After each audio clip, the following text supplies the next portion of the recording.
Bonsoir, bonsoir, bonjour, c'est Congo News 24. Chers téléspectateurs, comme toujours, avant de commencer notre émission, nous disons merci à Dieu, nous disons merci à nos chers abonnés et téléspectateurs qui nous suivent partout dans le monde et en RDC. Bande Konanga, soyez les bienvenus. À la une, Bande Konangai, au Nord Kivu. 134 miliciens se sont rendus à Fardis. Bande baye komitika. Pression leki ya kosakana ngote. Bibunde la kosakana ngote. Bande kosomo. Et de l'autre côté, on va parler encore ya ADF.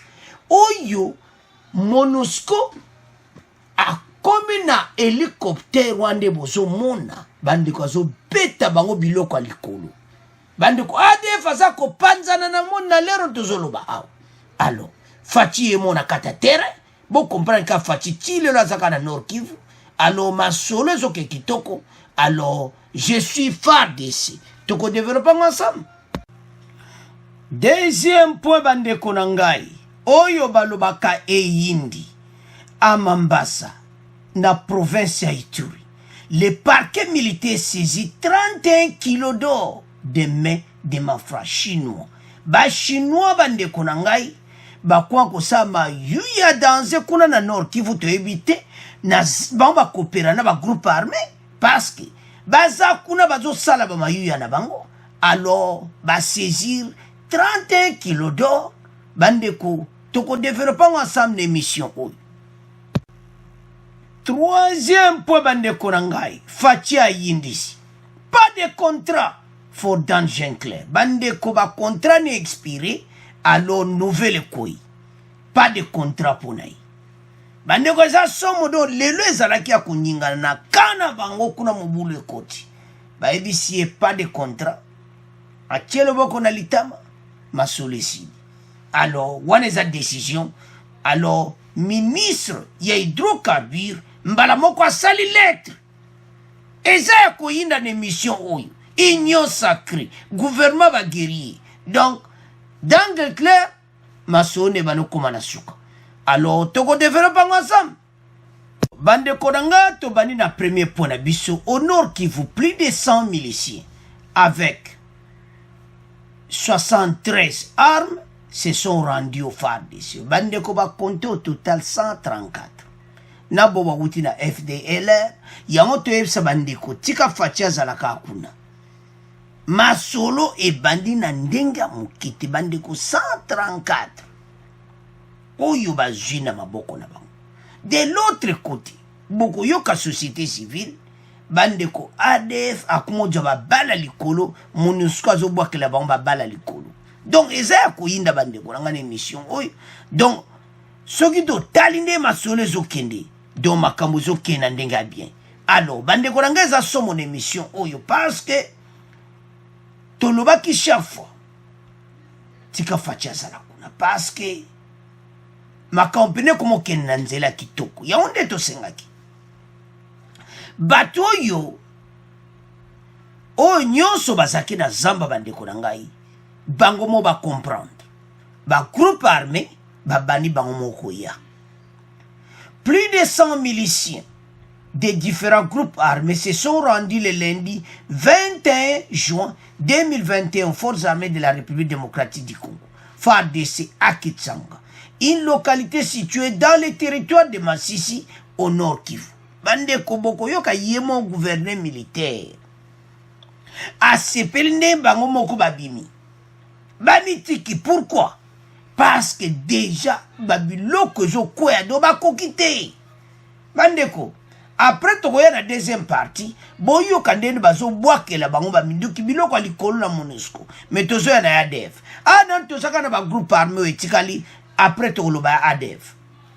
D'après le major Guillaume Djike Kaiko, porte-parole du gouverneur militaire du Nord Kivu et de l'armée dans cette partie, 50 éléments sont notamment des CMC Nyatura, 43 de APLC et encore d'autres. Il y a FDLR fait un total de 134 éléments de groupes armés qui ont fait leur édition. Voilà. Donc, babandi ko diminuer na zamba bandeko 134 déjà miliciens oyo batiki zamba. Donc c'est un exploit ya FARDC. Il faut ndima musalo bazosala. Donc c'est l'autre senga kite bandeko biso nyonso tozala simana bango biso nyonso tolobake je suis FARDC. Donc c'est vraiment important bandeko na ngai po wana tokolonga banguna oyo nyonso tokodomine bango. Alors bandeko na ngai eza somo bandeko. Donc nde baza wana situation na bango e bandeko sina. Alors l'autre osenga na bandeko biso nyonso tozala connecté bendele ekweya te bandeko ekweya te. Donc so bali bendele ekweya te alors bandeko na ngai eza somo toko développer ensemble. Alors toyoka extrait oyo bon to continuer mission na biso. Au Nord Kivu, au moins 110 ex-combattants des différents groupes armés se sont rendus hier lundi avec 73 armes aux forces armées de la République démocratique du Congo. La reddition s'est faite en présence du gouverneur militaire de la province en mission de sensibilisation dans cette partie du territoire de Massissi. Le lieutenant-général Ndima Constant a profité de cette occasion pour lancer un appel aux habitants de Bachali à se désolidariser des groupes armés. Bernardin Nyangui. À l'issue de cette première visite effectuée dans la cité de Kichanga, en chefferie de Bachali, le gouverneur militaire du Nord Kivu a été formel. Le temps de la négociation est caduque. Devant la population, le lieutenant-général Ndima Constant a rappelé que le temps n'est plus à la négociation, mais plutôt à l'imposition de la paix. Notre population est fatiguée des violences, des kidnappings dans notre province. Dans le cadre de l'état de siège décrété par le chef de l'État, nous avons pour mission d'imposer la paix. Je suis arrivé à Massy Centre pour lancer l'opération. Celui qui acceptera de déposer volontairement son arme, il sera reçu comme un ami. Mais tout contrevenant sera déclaré ennemi de la République. Et ensemble avec vous, nous allons mettre fin à cette insécurité. Lors de cette descente, les 110 combattants des groupes armés Semse Nyatura de Domi, APCLS de Janvier Karairi, Nyatura Bazungu et FDLR Fouka, qui se sont rendus au 34 11e régiment avec 73 armes, ont été présentés au gouverneur militaire. Les ex-combattants ont été par la suite acheminés à Goma pour le processus des DRCS. Goma, Bernard Nyangi, Radio Cap. Alors, bande konanga to landi biso nyonso wana koma bakomi koya kotika minduki. Bande ko baso sala pena musala. Yango to kumisa bango bendele ekoyati. Je suis FARDC. Selon nos sources, ces miliciens se sont ainsi rendus à l'armée suite à la pression militaire menée contre eux par les FARDC. Donc, pression est comme que na kufa na zamba ou bien na bimanangai. Le kola message à chef de l'État yokanaki que oya kotika minduki toko yambaye bakozala bien encadré bandeko. Toyebisa kibino. Que makamozo koma na suka bon comprendre kaka. Au total, 134 combattants viennent de déposer les armes auprès des FARDC basés à Kitsanga Massissi. Cela constitue un signal fort dans les opérations menées contre les forces négatives, dit le porte-parole de l'armée, qui précise que ces miliciens se sont rendus avec 73 armes et quelques munitions. Bande ko gouvernement oyo, ce que ba benga mo gouvernement ba guerrier tondima. Bande ko tozo mona biso zara kato media tozo mona oyo bazo sala. Eza makamusu eza reporté ti. Mais awana kongoni zoya oyoka masolo na bango. Po bazo sala pena musala. Musala kitoko. Bande ko tant ba lancer état de siège et belé lobamaki. Mais le tozo mona basine. Mais bo bazo chatembe bako mona ke fachi pena wolonga guerre wana.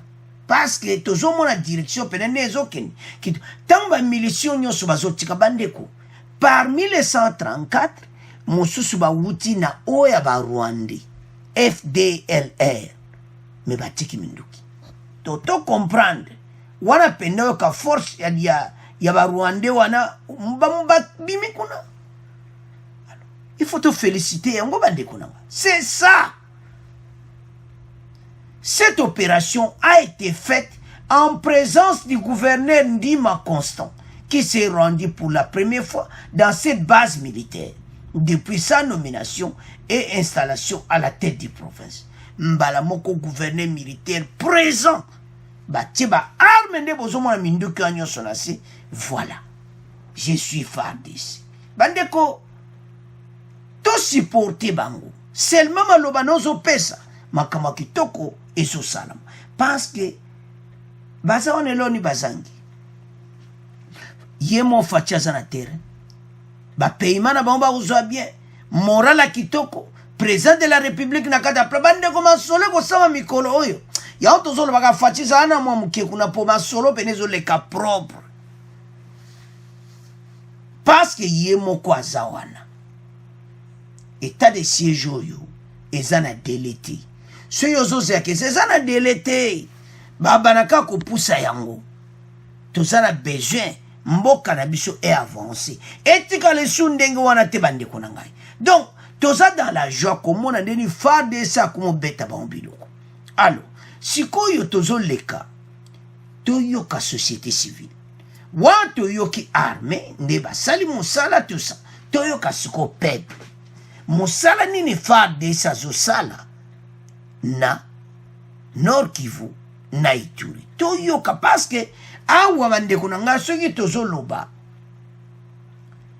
Ebele kaka badoute mais toyo ka bango moko na terrain société civile ya Nord Kivu bandeko MONUSCO bafungoli motema hélicoptère de combat wana o bazana ngo bandeko bakiteli ADF yango na likolo babwakeli bango biloko bokoyoka. Donc à partir de wana ADF bakomi zunguluki. O balubake bakonko bina bakomo tourno rond ADF allume MONUSCO ndena kumbwa keluso ba bombe bozomo na ka MONUSCO boyebi na binote mutazana kati kuna bo comprendre kama solango non bozo comprendre. Donc de l'autre loba nini fatia za supporter parce que loko oyo oto ke hélicoptère na likolo bandeko et on ne bozomo na hélicoptère de combat bakomi oni eme masolo museza akati. Donc ba américain bazo sala masolo e pas fachi. Donc ADF na yoki kalu kitabiye na baby awa bande ko bazo pakata mbangu alobi bakangi ba ADF moko do na kata cité. Donc passe ba komi ko kima bango moko et puis bakangi na bato ba kopera kana bango.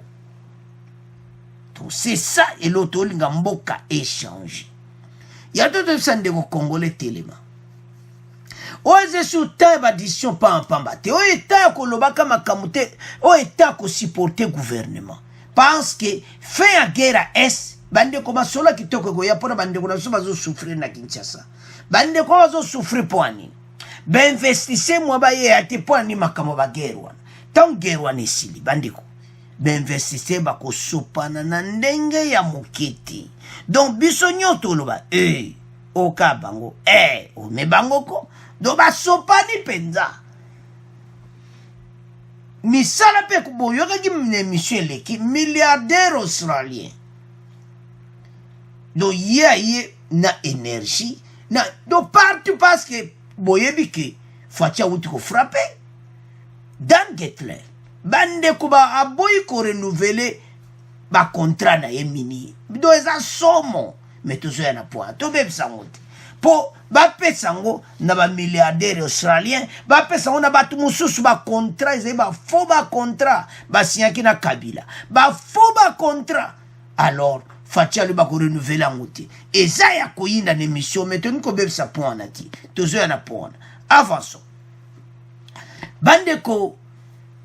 Donc ADF a commis bina na kata zamba. Pourquoi? Hélicoptère ya MONUSCO et so kitsaba bombe. Biso ba tutolobite. Boko yo kabande ko ngai. Donc pour comprendre comment pas avancement ça. Alors bateau basé sur la place à okendete et yindeli bango kuna na likolo biloko zokoya ana se bendele koyate FARDC zo lansa bango. Donc ADF masole zo si la kaladi. bandeko ebele ntango tozoloba zomo nde toloba kaka oyo tootya te tozoloba nde baverité yo ndeko oza na kan wana ti lelo oza na baduti ya koto elakisini yaka tosupporte FARDC tika kolanda bafaux discours oyo yasu mome bafaux discours te oyo komi ntan oyo olobi olakisi donc FARDC azolakisa biso bosiko toloba nini alo sans plus tarder toyoka sikoyo ndenge nini MONUSCO akokwesa babome na likolo bon tokontinue émission na biso.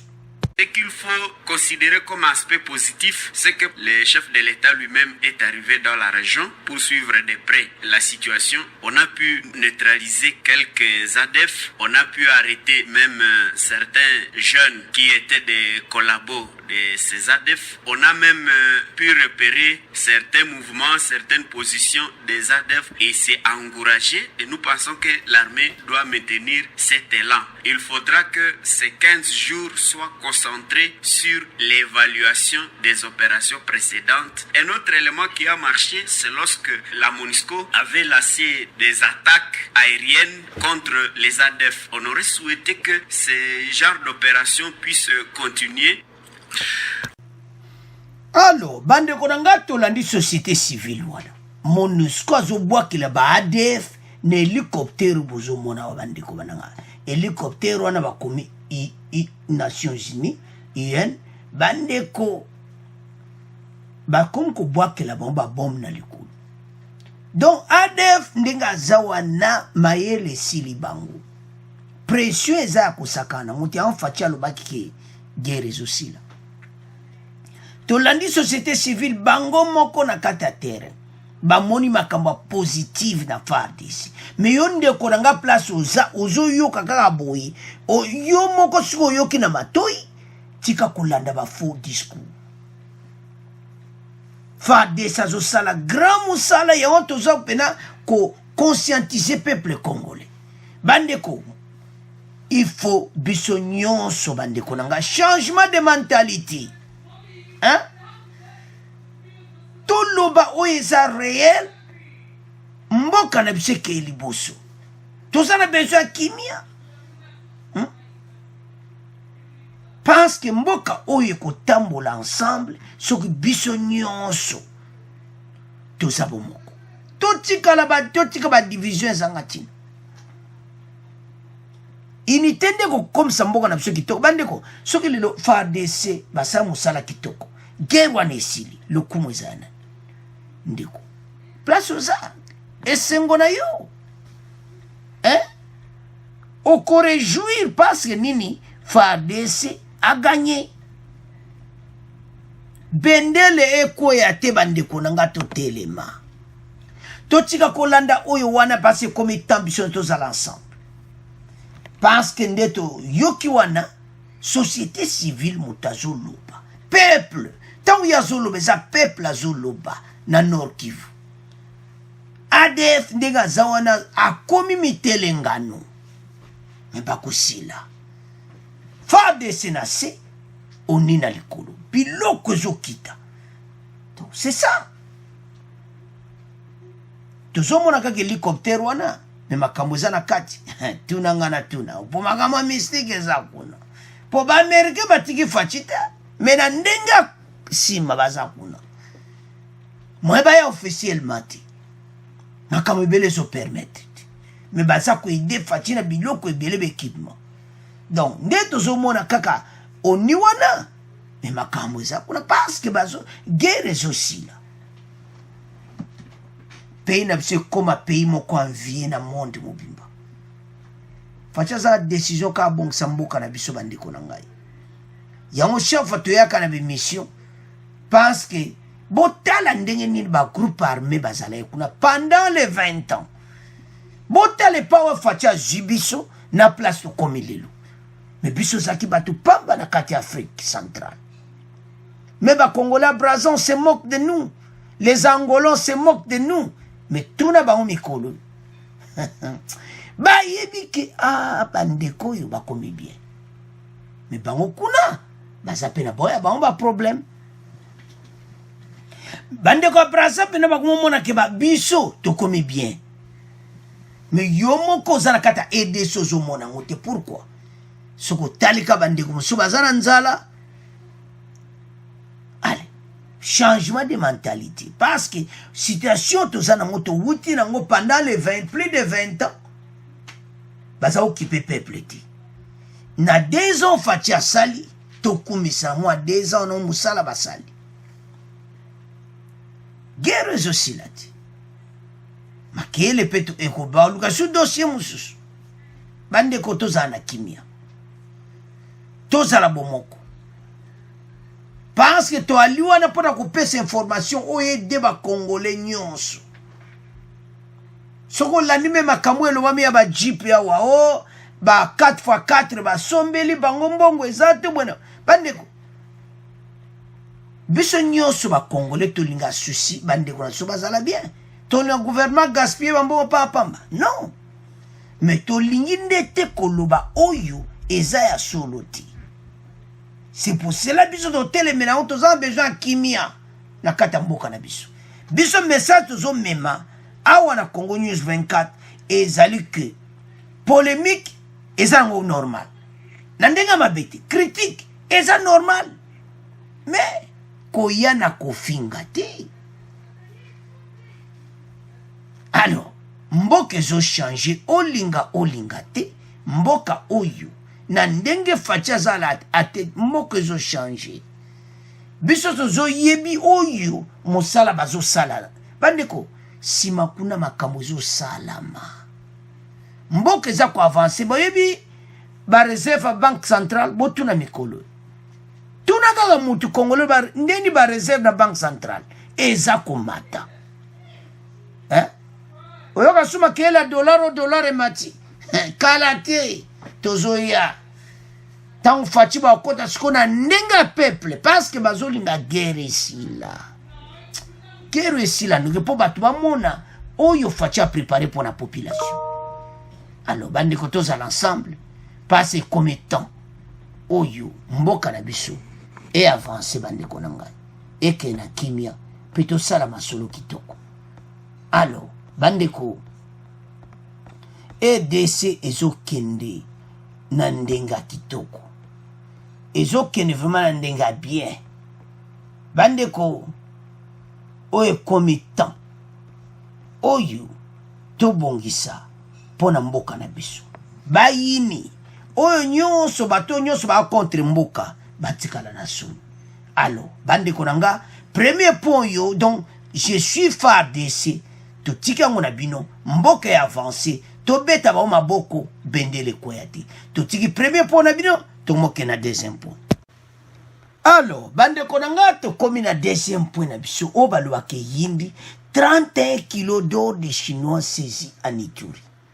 Bande ko comprendre loana que eza vraiment ebele bande konangai 31 kilos. Bon comprendre que 30 kilos après soko tombola carton à 30 kilos boy bande neza a kilo. Donc bon comprendre que combien ba ore zana kati tala pays ndenge zo sanga mbongo. Tala biloko papa mbongo na biso kende. Ezo pesa passe bande konanga. Mambasa, le parquet militaire saisit 31 kilos d'or de mains de malfrats. Chinois, ba kiminde to lobawa. Bakangi ba Congolais wana bazaki na bango ba travailler na ye mais ye moko dirigeant chinois azo mwana ti mais bazo lukisa bango ba okanga bango bande ko za somo ifu ba beta bena prison poeza mawa. Selon le chef du parquet militaire de Mambasa, le lieutenant Jean-Didier Moussongela, 3 Congolais venus des carrières minières de Molokai ont été arrêtés à la barrière de contrôle de Poulou dans la réserve de faune à Okapi sur la route nationale numéro 4. Ils détenaient 31 kilos d'or appartenant à des expatriés chinois qui sont en cavale. Mon ba onde ba sala akop na bon nde par exemple monde ba tieba on akata car ba ok na monde ba service minier ba sala ba kop na bande ko tala batoyo baza capable ba coopérer même na ba rebelo bazaka na zamba baza capable mpo likolo ba or parce que tozoyoka guerre na biso eza guerre baminere. Alors kotala siko bato oyo bazotambusa bazoyiba ba or na biso ezobima eke notekama libanda. Nzela ni yalinga akinde akoti Uganda por polele nzela makolo apache Ituri akoti ne Bunia Uganda ye wanakei ou bien continuer Soudan. Donc bande kozo sala passe na ndenga mukiti soki tozo tala mboka na biso non bande ko tala mboka ba décision zo zoma ko sakana ngoti lutte contre la corruption dans Jetler wana bande ko baboko renouveler ba papier ne fatia boy mais tozo na point eza somo boko yoka Bexre, boko yoka interview kaka sur Dan Jean-Claire ndenge nini gouvernement congolais baboya ezaki na mayuya basien ki na lera Kabila mais tozo ya na point. Alors ces personnes, a-t-il indiqué, ne disposent ni de titre ni d'autorisation pour définir la traçabilité des corridors. Batu oyo baza même registré te ko sala kuna baza même na biloko moko o balubako officiel te des papiers officiels ya ba mine d'or baza donc rien kaka clandestinement babendi ba or eleki Uganda ou bien eleki Rwanda bazimpepo bande ko za chaîne molai bozomaka ba chinois sima na bango tango zoka ba pays occidentaux bazoloba ke la guerre de l'Est eza la guerre des minéraux. Bande to fungola miso ndé botozo lala eza bomengo na biso bazoyiba te to souhaiter guerre wana esila soki lelo oyo état de siège ezalaki te avec le gouvernement civil balinga bakanga ba chinois te mais parce qu'il y a tellement de militaires partout en Ituri bazo lukaka ba ADF bayo kutana embuscade c'est comme ça. Donc bakangi batu ces Chinois travaillent clandestinement dans les différents sites miniers en complicité avec certains Congolais. Bolanda, Congolais zote kamboka. Likolo ya mbongo chinois pesiyo. Boyoka sonite. Mokoni changement de mentalité kozala. Et même des services de sécurité a déploré le chef du parquet militaire de Mambasa. Bande kotala. État de siège, état de droit, makamunyon se sont marché donc ensemble. Au-dessus à gauche, état de droit, au-dessus à droite, état de siège. Allez, toke nango siko. Hein? Na état de droit, na état de siège, to tiens le quoi messa, alors, monte pays. Donc ma campagne zoke nandiga propre. Hein? Motoba ko kangni ba chinois. Bo juye bo kangi na ba kraka na siambo tchena mituse. Boyebi si olingi siko ba donc bato yo non ba chinois ba sala la na marque mona kata RDC yo moko Congolo Zampiakere makambo ifesila ya makambo zo pesa fachi mutu pasi asala besoin à peuple congolais à vivre nesengo na mboka na yi mais fachi akuti dernier des désordres. Vous imaginez des Chinois bazana ba terrain minier illégal, bah contrat minier illégal, donc aux hommes un contrat illégal. Et ça est signé pendant les 18 ans. Je me demande, Bandeko, moko toko lobo Kabila bueno, Bandeko, to song sana misusima, total anano. L'entourage de Kabila, c'est bon baloba kaba docteur. Oh docteur Matata Mponi. Oh docteur boy. Do ba docteur na ba docteur alors. Ba docteur wana bazaye koyebisa président de la République nini. Ozomona. Message nini entourage nyonso wana ezalaki pendant les 18 ans. Botala makambo tozo vivre. Oeze bela mbongo 31 kilos. Hein? Il y a oh. Non. Non, ce n'est pas possible. Ah, mbokaranga. Tala biloko zo bimana sama bele. Ba timoli pour l'autre libanga. Oh mon Dieu. Merci pour te passer sur RDC. Bande corruption va changer mentalité. Mboko kubonga. Et ça les pays les plus riches du monde. On a tout. Hein? Pourquoi mon abso bazoba? Tout ça na nyonso. Hein? Bandeko. Tala. Ba payer belé ba yebiki. Avec la superficie, il y a RDC. So ba combien de mboka na biso superficie toza nango. Nan étendu à pays na biso. Nan ndenge se ma belé zana ba richesse. Tuko comme un pays moko plus puissant na monde un jour. Soki to landi lokolo fachi. Soki présent après fachi landi lokolo na ye.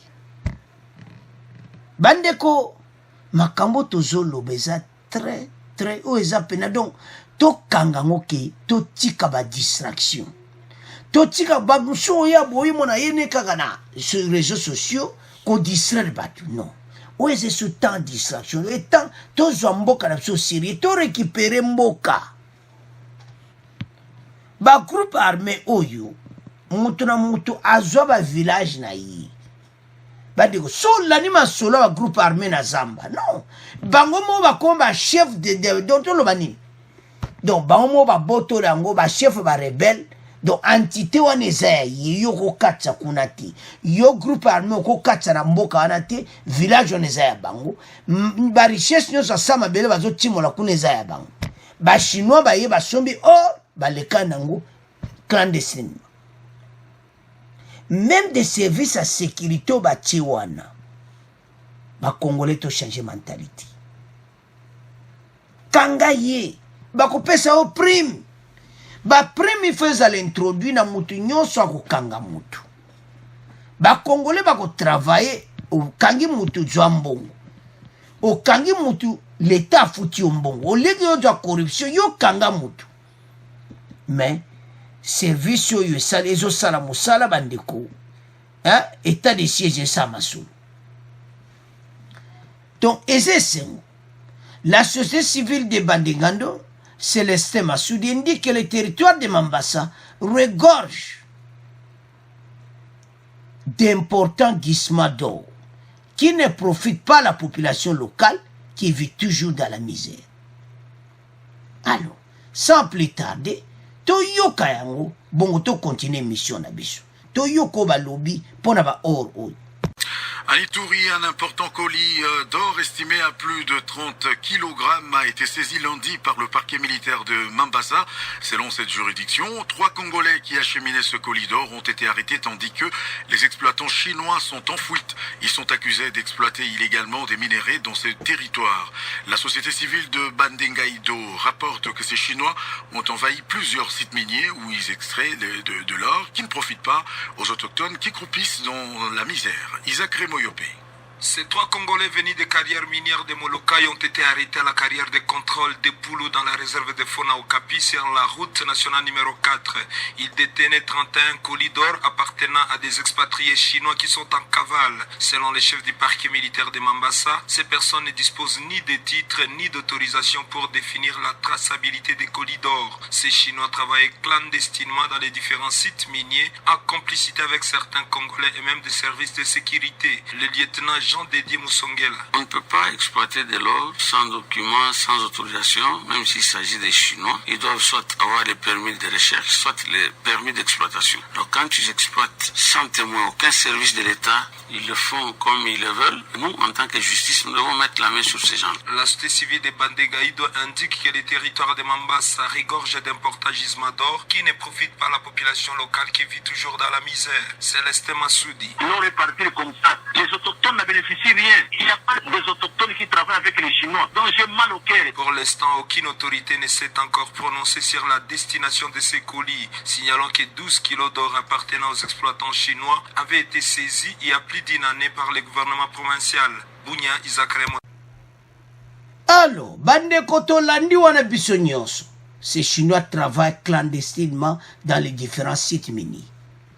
Bandeko mboka na biso soki totali ezosala mawa me totelema tala bachinois nde bazosala mbongo na mboka na biso tolandi wana ndeko Célestin Masudi alobi les territoires de Mombasa regorgent d'importants gisements d'eau qui ne profitent pas à la population locale qui vit toujours dans la misère.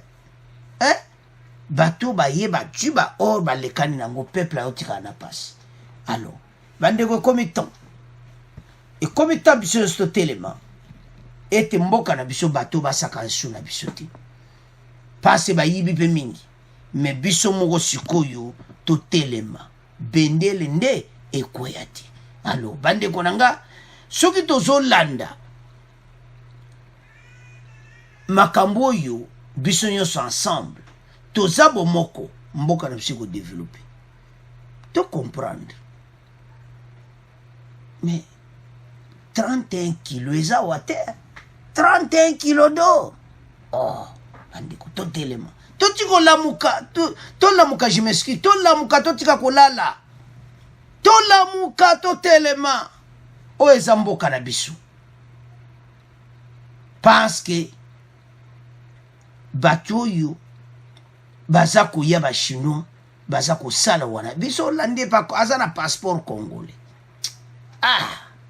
tala Noël tiani kotisa biso lwa wana po so otali epe wana oh je suis congolais parce nationalité otali mpe délivré deuxième do makambo nyonso eza esalami nango donc ozoma mudongo aza ne en ordre na bapapier congolais azosala mpe balare na ye azofuta mpe taxe te azobimisa biloko clandestinement alors que Mambasa la localité en question le peuple baza na misère il fallait baprofiter na baressource oyo nyonso topesa faute na nani gouvernement oyo esali 20 ans bapréparer congolais à rien bapréparer congolais na misère bapréparer biso na eloko moko te lelo bapesi bachinois bapouvoir bakotisa bango kaka cop oyo nyonso cop oyo nyonso cop alors eza mawa alors bandeko na nga totiki deuxième mpo na bino mpo eza mawa tro komona komo bacongolais tozotika bapaya bazosala biloko na mboka na biso mo tozotika alors totelema lokola faci atelemi mpo na mboka na biso mpe totelema tala sikoyo état de siège ezofuta parce que sans état de siège on bakanga bato oyo te donc ndenge bazosala barecherche ya ADF bayokutana kana makambo ebele tokoyoka kaka mikolo bakanga su bato mosusu bazolekana ba or parce que bandeko babikunako donc babiloko na biso ndenge ebimaka donc ozokomprendre te donc baor ya kosakana te bakoltan kutu koloba te bongo sikoyo so toke siko na bakoltan donc osakana te batelefone omoyoka bakompanie ya telefone bakope bazosala oyo bazofabrike yango ezowuta na RDC totika kolala mboka oyo eza na richesse biso mofo toprofite nango alors totiki deuxième point na bino tokomokende siko na troisième point alors bandeko na nga tokomi na point na biso ya suka point oyo balobaka eyindi bokoyoka extrait biso ta toyaka toujours bokoyoka balobi mpo na Dan Hitler bandeko faci ayindi c'est pas de contrat for Dan Hitler yanto félicité ministre oyo batie sika ya union sacré tant kaka mesure koi faci ebiton basololi faci abina les lettres mbala moko makambo esili bako renouveler yango te mais ça va faut ba contrat bandeko tambo yoka ba détail boloba ben pendant les 18 ans tout ça vivre kabou yonka makambo toto loba wati bato bazaki aux alentours ya ex-président Kabila bato wana ba docteur soi-disant et c'est bato wana mission na bozaki ni o bazaki aux alentours ya président de la République ex-président Kabila mission na bongo zalaki ni botala paye pa ezalaki tala ofati aza kosala mpo na mboka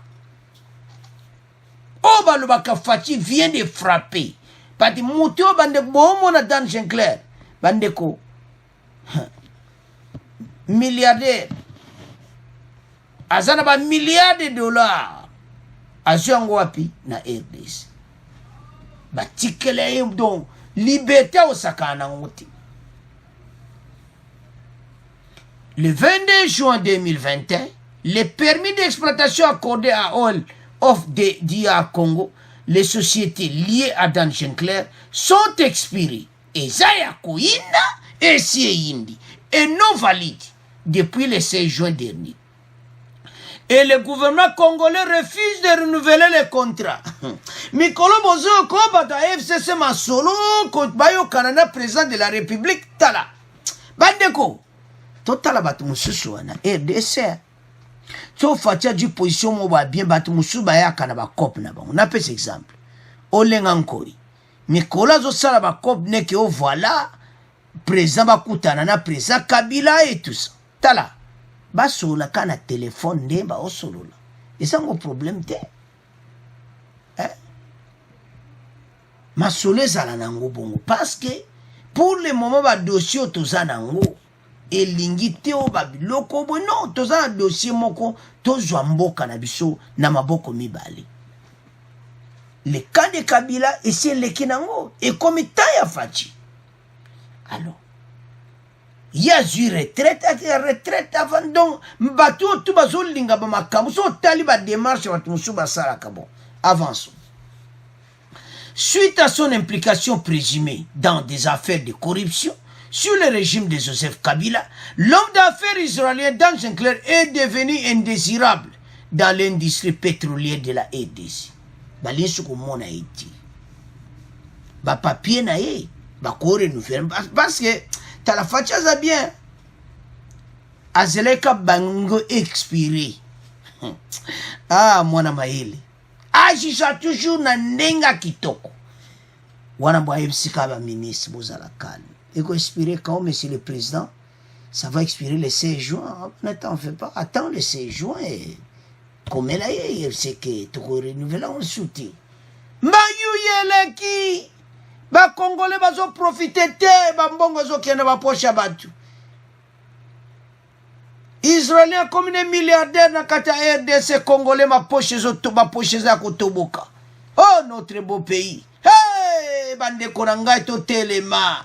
Mboke zana nyonso me bapaya baza kubenda balar bazo kena ba américain batiki petit azana problème sérieux tant que gouvernement oyo kake koti kaka ya Biden babiti mutu wana ti ali bazonsi sanction na ba virement ko sanction en dollars. Bande ko monde pétrolier bande ko tozana pétrole. Tata oyo akanga na ba contrat pétrolier, ba contrat minier. Nzambe nanga oyo na kokoya. Et puis les contrats sont ba détail nango bolande boko yoka extrait to ko tiela bino. Oh nzambe nanga. Alors, qu'est-ce qui s'était passé? Suite à son implication présumée des affaires de corruption, bande konanga, bazo obligé muto aza shooter alors le ministre Sali. Ministre, le nouveau ministre M. Hydrocarbures, moi na union sacré. Le ministre congolais des hydrocarbures, Didier Moudimbu, a envoyé une lettre à Oil of the Congo demandant toutes les données recueillies et tous les paiements liés à l'accord de partage de la production conclu en 2010. Vous comprenez ce que ba sengi na bambo musuba za clarté ba dossier za doyoka tokobe ngoni ba faux ba dossier. Ce sont des dossiers ba lubaka ba faux ba dossier. Mais toko vivre boy comment? Pas ça ko yinda émission yo avant de continuer mission to landa extrait oyo bon to développer ma solo. Contrat wana basinyaki na Dan Gertler ezalaki contrat ezaki bénéfique pour l'état congolais. Na kati yango po ezana bloc pétrolier mususu bloc 3 ezana pene libela na ya bloc pétrolier 2. Sikoyo soki bomoni mbongo oyo bloc 3 ebandaki kofuta pour l'état eza 10 fois plus que mbongo oyo bloc D ils ont foutu l'état congolais et wana tango ba wande ko signer contrat wana ils ont demandé expressement batia ki ba clause moko et ko favoriser ba société à Dan Getler o eza malamu lelo ndenge gouvernement congolais a boy ko renouveler permis wana et ko tia lelo gouvernement congolais a négocier na ba investisseur mosusu o ba ko la capacité technique et financière ya ko développer projet wana pour na ko pesa nini projet il faut muto sa na mbongo yango depuis ko leka plus de 10 années biloko moko esalemi na bloc été koloba eza société moko eza na capacité technique été ba société Dan Getler eza ba société ba mesanaka ba sombi na moins cher et ko teka yango plus cher yango nde société wana ebandai kozela comme ça ba ya ko teka yango malheureusement tango États-Unis a sanctionnaki ba société wana Dan Getler a commis siko inéligible pour na ba transaction na ba société mususu pour na yango nde leloyo soki gouvernement congolais a joué décision ya ko sukisa pour na contrat wana na kanisi ozalatina malamu pour l'état congolais aluka investir mususu kasi pour la procédure ko luka yango pe l'état congolais il faut siko asala o loi ezoloba appel d'offre pour bazo la société eza la capacité technique et financière o ya solo et ko pesa avantage na mboka Congo tomoni na côté ya Uganda o to bazo partager bloc pétrolier mi balé wana baza presque na production mais le lobby to comme à toto si ata phase ya prospection na noté de yango e kozala peut avantage pour l'état congolais soki bazui ba investir mususu o bazo na capacité technique et financière pour na ko développer projet wana Dan Getler balobi gouvernement de esali par ya contrat na ngote bakoko funda pe gouvernement non ce qui de tangi na contrat mini wana biso na contrat ya partage de production par au gouvernement ka ko sala penza po ba funda gouvernement exacté par nos sociétés wana bazo funda gouvernement pona kaya force majeure au ba déclaraki mais kaya force majeure ba yako déclarer ngo sima awa soki na ba 2019 awa tango déjà ba suka ki musala ba teki musala depuis 2014 contrat ya partage de production et lobby soki kaya force majeure ezali depuis ba déclarer et ba déclarer ngo libela po ezana dans délai ya 48 heures pour accuser réception ngo mais na contrat wana esengela ki basala minimum ya travail baloba ki programme minimal au programme minimal wana il fallait comme ti na forage pe wana ezaki na sous période ya yambo o ezaki soki ba 3 premières années wana de ti lelo yo basali yango te dès que ba ko funda ku leta na kanisi ekozala ka motema mabe po déjà ba mesana motema ba makambo ba be wana na ba régime eleka o bakawe ko ndimela entreprise a étendre permis na ata kutu ata soki e violer loi yango nde ba mesana yango je pense que gouvernement sika bazui décision ya ko lutter contre corruption pe il faut batelemela yango po soki lelo ba renouveler permis wana nano ye Dan Getler aza sous sanction américaine ya bayani ya États-Unis wana ekozala l'état congolais azo se rendre complice pe na corruption na ba entreprise bazo violer loi bazo sala ba corruption pour na yango nde nazo lobake en tout cas par ya l'état congolais o akoyo ko sala basali mais entreprise azalaki te à mesure à comité activité na to ko mettre le contrat en œuvre pour capacité technique et financière et besoin na te pe eza makambo basote wana e bamesana basombi moins cher ndenge na lobaki pe baye ko teka yango plus cher. Alors bandeko na nga tolandi wana biso nyonso babwe ko renouveler yango donc renouvellement ya ba société ya Dan Getler babwe ko renouveler ba papier na yi bandeko il faut te féliciter Fachi na décision oyo parce que tata oyo bandeko azana pression américaine na sima parce que boyebi ke sanction na ezonga klesu makasi akosa suba transaction en dollar tende tulandi wana explication eza claire eza ba faux ba dossier mbongo bazozwa bango bazo bénéficier na bango donc Fachi a Monica ate non eza kaka donc moto oyo il faut dosilana na ye donc Dan Getler o balobaka yindi babwe ko renouveler ba dossier na ye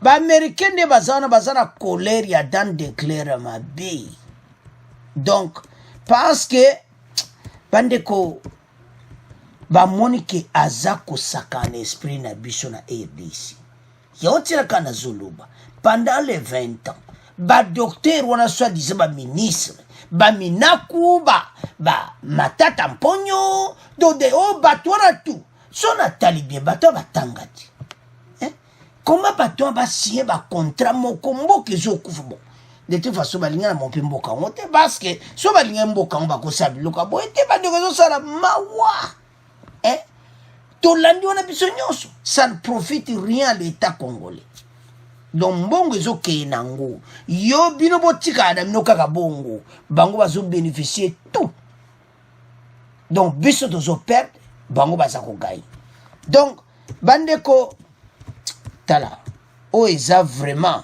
vraie décision parce que mutu oyo bandeko na ngai basakani na mbongo na EDC bandeko na ngai basakani nango parce que so totali oh non mboka donc RDC tout ça na nyonso mais pourquoi bapaya babénéficier plus que biso moko tozolala aza israélien incapable pe kokoma ne pe congolais adu pe nationalité congolaise pas ça masolo ne bien ndeko tozo comprendre que bato yo donc eza mawa parce que mboka na biso eza mboka moko oyo tokoza na situation toza nango te mais union sacrée baye kosilisa masolo donc soki nazotala nzambe na ngai mboka na biso 20 ans tolection kaka boye donc so naotala dona bia na bachinois na banani baisraélien donc motu nyonso aye aprofite na ye biso totika maboko pamba donc ne bazoba moko boye donc totialaka boye tozotalaka mais bon tokopesa biso mo mpe bafaute te tozali na impunité ti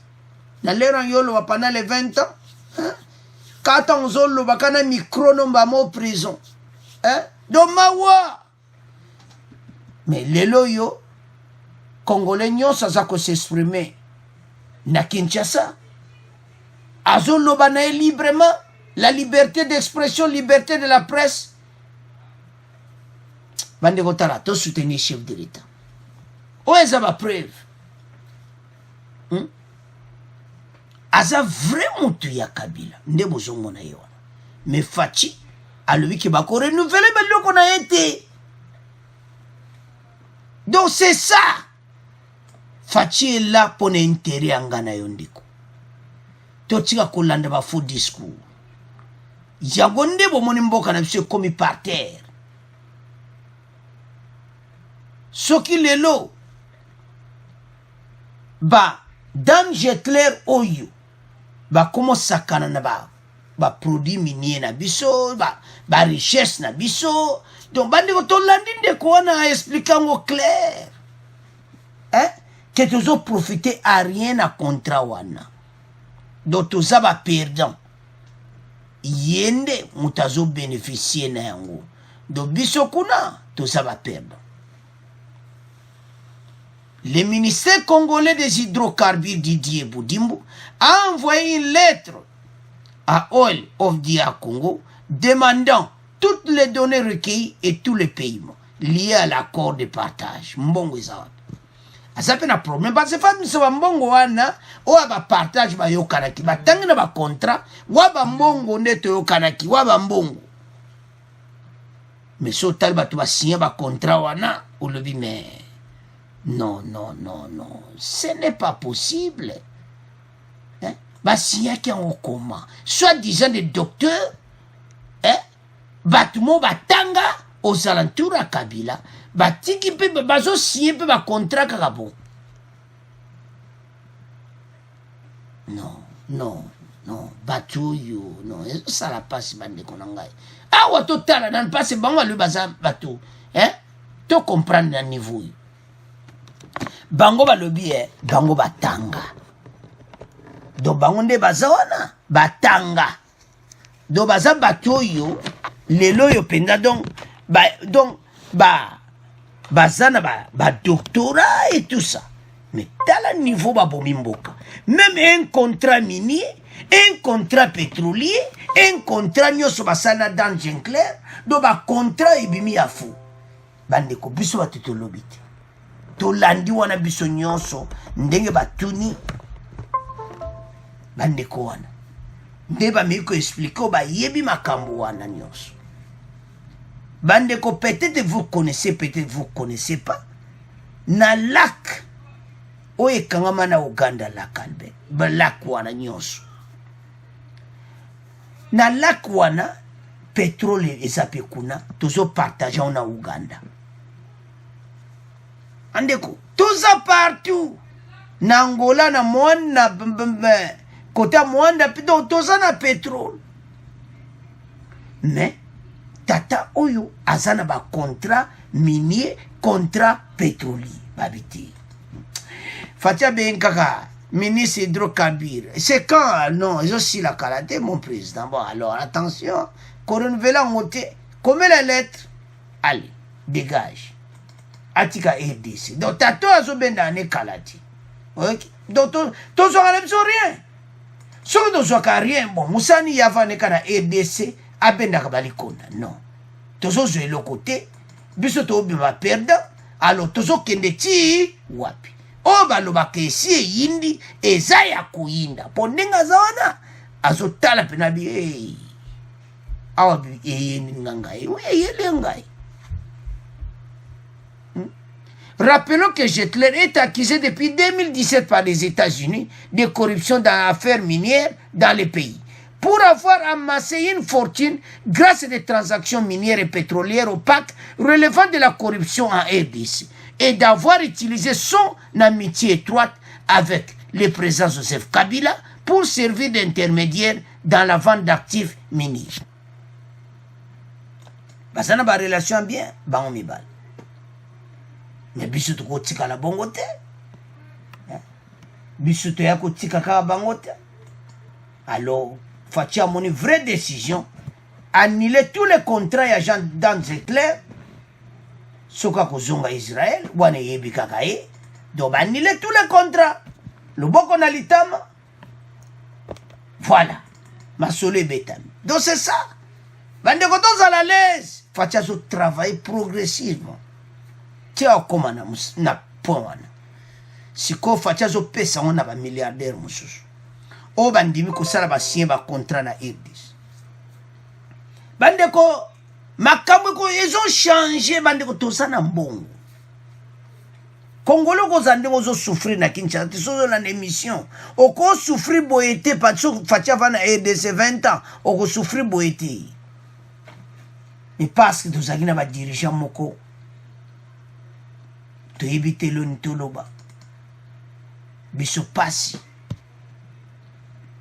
Mopaya awuti na Israël aye a commune milliardaire et puis na ba contrat wana parce que ndia zanzali kamota lo baneta congolais on peut pas renouveler waza mi beko ekoi. Donc c'est ça.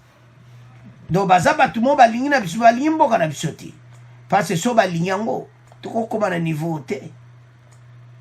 Ba Congolais bazo souffrir boy après. Bambo onyo sezokin.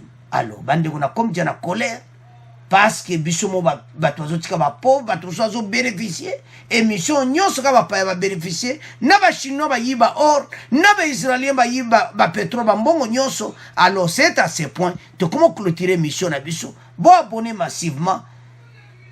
Bon partager. Merci na ba commentaire qui toko bo pesi. Au revoir. À la prochaine.